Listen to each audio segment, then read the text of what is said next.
কিন্তু তার সাথে আরেকটু যোগ রয়েছে। কি বাবা, কোনো ভুল হয়েছে কি? না মা, কিচ্ছু ভুল হয়নি। আসলে আমার আরেকটা শর্ত ছিল যে মেয়ের ঘাড়ে তিল বা কোনো চিহ্ন থাকবে আমি তার হাতেই অন্ন গ্রহণ করব।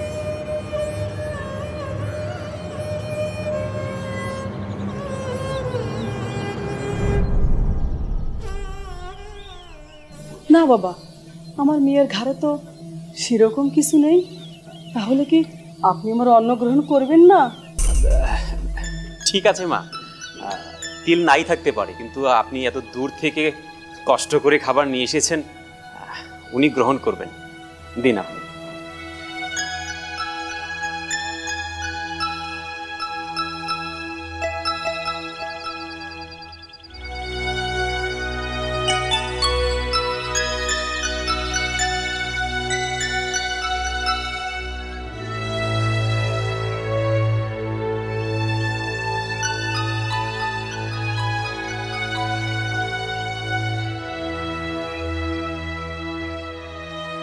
মা জননী, আপনার খাবার খুব তৃপ্তি সহকারে খাচ্ছি। আপনাকে অনেক অনেক কৃতজ্ঞতা জানাচ্ছি। আপনার পরিচয় জানতে পারি? আমি ওই গ্রামেই থাকি, আর এই হলো আমার মেয়ে। আর এর বাপজান কবি মানুষ, ওই গায়ে গায়ে কবিতা শোনায় আর খায়। আর দুঃখের কথা কি আর বলবো বাবা, আশীর্বাদ করুন আমার মেয়ে যেন সুখী হয়। কেন মা, এই কথা বলছেন কেন? না বাবা, কিছুদিন আগে ওই সুলতানের লোকজন আমার মেয়েরে ধরে নিয়ে গেছিল। ছি ছি, কি লজ্জার! মেয়ে যদিও বলছে তাদের গায়ে কেউ একটু আঁচড়ও দেয়নি, কিন্তু কিন্তু সমাজ কি সেটা শুনবে বাবা?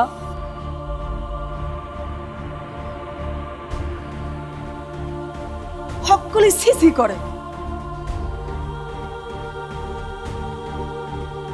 তাই মেয়েরে লুকাইয়া পালাইয়া ওই ভিন দেশে বিয়ে দিয়েছি।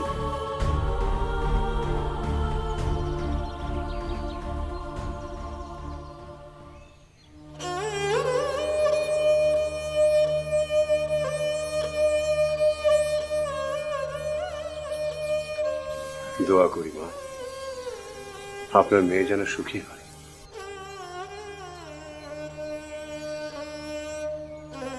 আপনার মেয়ের শ্বশুরবাড়ির ঠিকানাটা আমাদের দিয়ে রাখবেন। আমরা তো পথে পথে ঘুরে বেড়াই, ও পথে গেলে অবশ্যই খোঁজ নিয়ে আসবো।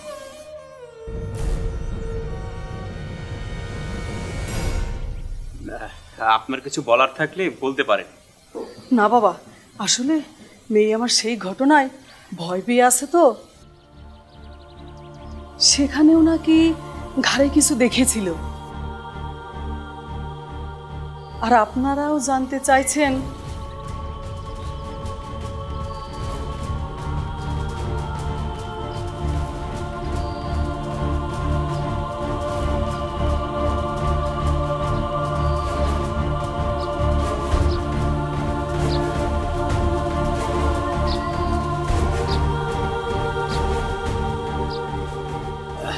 না না, আমরা সন্ন্যাসী মানুষ, পথে পথে ঘুরে বেড়াই। আমাদের উদ্দেশ্য সৎ। হ্যাঁ, বাবা যে ষোড়শ পচার ব্রত রেখেছেন সিদ্ধি লাভের জন্য, হ্যাঁ, এগুলো তারই একটি অংশ। ও আচ্ছা আচ্ছা। বাবা যে ষোড়শ পচার ব্রত রেখেছেন সিদ্ধি লাভের জন্য, তা যাতে নির্ভুলভাবে পালন করা যায় সেজন্যই আর কি এই ব্যবস্থা। এই গায়ে আর কতটা ঘর আছে যেখানে 16 বছরের মেয়ে আছে? কারো ঘরে দোষ দিতে পারলে হইল না, নিজে পারছ না এটা স্বীকার কর।